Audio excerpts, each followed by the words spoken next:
Et ça, on le comprend bien. Mais aussi, les femmes seront les acteurs des lendemains qui chantent. Alors, pardonnez-moi, avec tout le respect que je vous dois, Monsieur Seguela, est-ce que finalement vous croyez vraiment que les femmes peuvent changer quelque chose ou est-ce que c'est le séducteur en vous qui parle?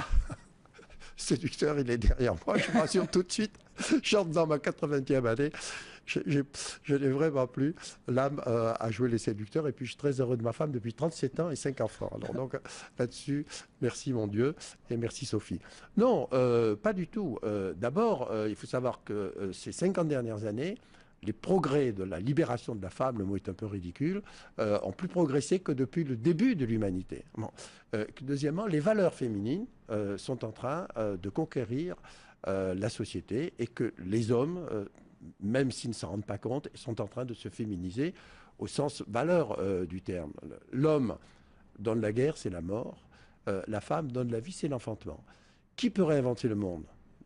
Ceux qui donnent la vie et ceux qui vont devant. Et on voit quand même que les choses sont en train vraiment de bouger.